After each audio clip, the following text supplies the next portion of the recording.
Est-ce que vous êtes prêts? 1, 2, 3, viva la fin de la calvitie. Concrètement, je me sens assez bien. J'ai décidé de faire des implants. J'ai décidé de franchir le cap. J'avais peur d'aller à l'étranger et tout ça. Les influenceurs et célébrités sont nombreux à se rendre en Turquie pour faire des implants capillaires. Mais ils ne sont pas les seuls et cet engouement ne relève pas du hasard puisque la Turquie est devenue une des destinations incontournables du tourisme d'implants capillaires. Pour Brut, je suis allée à Istanbul en Turquie pour essayer de comprendre pourquoi.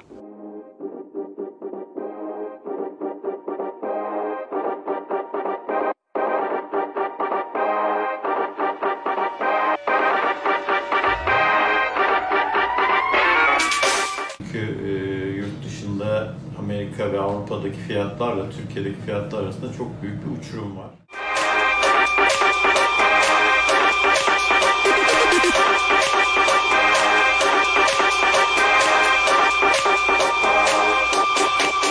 Türkiye'de yetişmiş saç ekim yardımcı elemanı çok fazla var.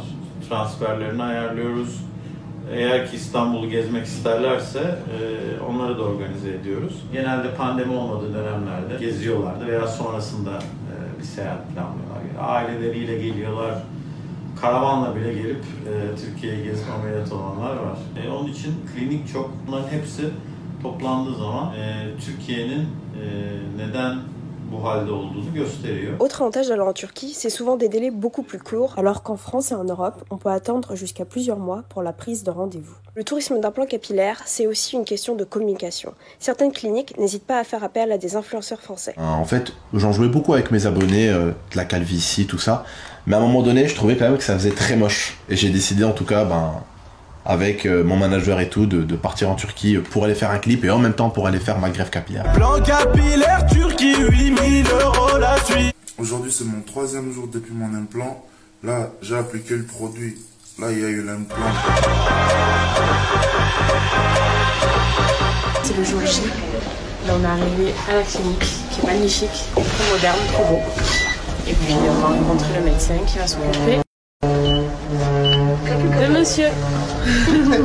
Vraiment, je sens plus mon crâne, voilà, donc il taffe dessus et puis je ressens rien, donc ça va. Mais en matière de tourisme capillaire, la communication ne s'arrête pas là. Elle se fait notamment grâce à un métier en particulier, les coordinateurs de patients. Nous sommes allés dans l'une des cliniques reconnues d'Istanbul pour vous montrer comment se passe l'opération, mais aussi l'accueil des patients.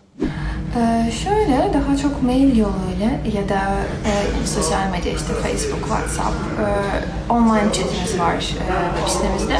Biz iletişime geçiyoruz, fotoğrafları istiyoruz. Ondan sonra değerlendirme yapılıyor. Hocamız fotoğraflara işte ne kadar gerektiğini, bu hastaya nasıl bir ameliyat gerektiğini anlatıyor. Biz de onu anlatıyoruz. Detaylı bir mail yazıyoruz, fiyat veriyoruz. Ameliyatın sonuna kadar, hatta sonuna kadar değil, sonuç alana kadar. Yani 12-14 ay gibi bir süreç var ve biz o hastayla sürekli iletişimdeyiz.